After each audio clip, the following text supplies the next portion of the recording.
So if you're planning to buy property in this current market, there's a good chance that you're going to be competing with other buyers for that same property. So the question becomes, how do you win in that competing scenario?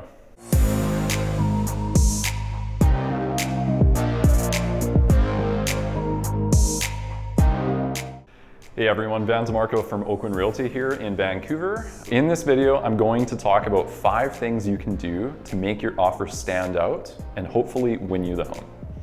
So what will often happen in a market like this is the seller will decide to show their property for a period of time, usually up to about a week. And then what they'll do is they'll review all of the offers on a specific day and time. So picture this, the sellers are sitting down at their kitchen table with their agent and you have a stack of 15 different offers laid out neatly on the table. Yours is one of those offers in there. So the question is, how do you make that offer stand out and look more attractive than the other 14 offers? Tip number 1 is to clearly communicate with the listing agent. Now, this might sound really simple, but you'd be surprised at how much of an advantage you can have as a buyer if your agent simply calls up the listing agent to find out a little bit of information about what is actually important to the seller. So a lot of times it will come down to price, but there are scenarios where perhaps the sellers need very specific dates. If you can be flexible as a buyer, we'll give you an advantage in that process. Maybe those sellers have been burned in the past by buyers not removing subjects. So if that's the scenario, one thing that you might want to think about doing is providing some of your deposit up front upon acceptance, and then the remainder of that deposit after you clear subjects, just to show the sellers that you have every intention of actually removing those subjects and pushing the sale forward. I feel like there's a common misconception out there that a real estate negotiation is a zero-sum game and that the buyer's agent and the seller's agent are pitted against each other in this fierce competition. Now, while each agent only works in their own client's best interest throughout the whole transaction, the ultimate goal is to come to a solution that benefits both parties. So at the end of the day, if your agent is able to build a solid relationship with that listing agent, clearly communicate with them throughout the whole process, and gather some important information for you, you'll be in a much better position than a lot of those other buyers to present an offer that will be attractive to the seller. So the second tip is to present a clean offer. Now, what do I mean by clean offer? The least number of subjects possible.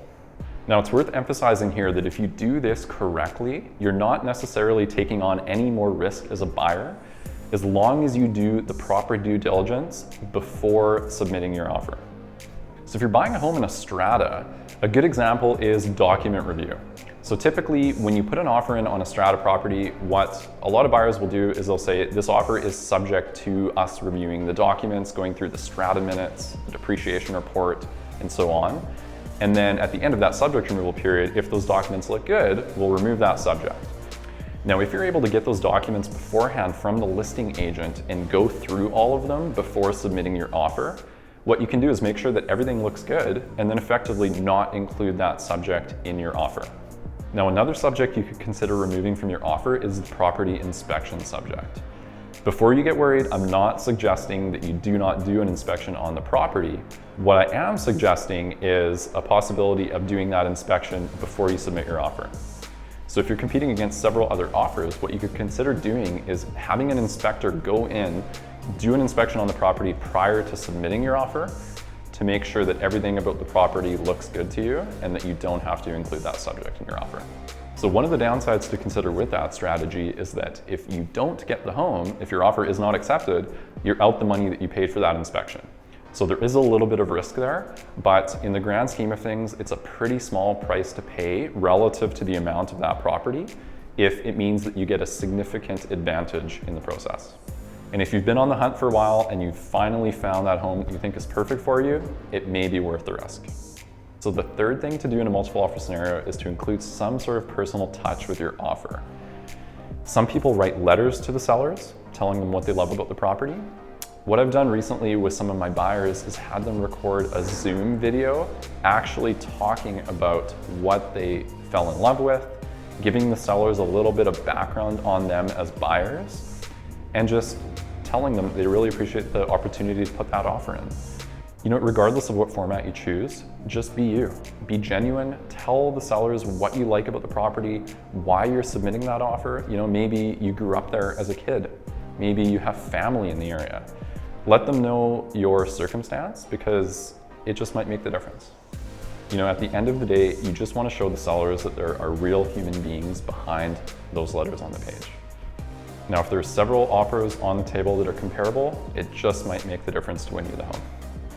Tip number 4 is to include a pre-approval letter with your offer. So this does a couple things. One, it shows the seller that you're financially secure and that you're able to obtain the financing necessary to buy their home. And 2, it shows that you took the initiative to have that pre-approval letter written and attached it to your offer, which not everyone is willing to put the effort in to do. So that's all I've got for today, guys. Thank you so much for watching and hope you all found value in this video. If you're on the hunt for a home, be sure to use these tips and best of luck to you. See you next time.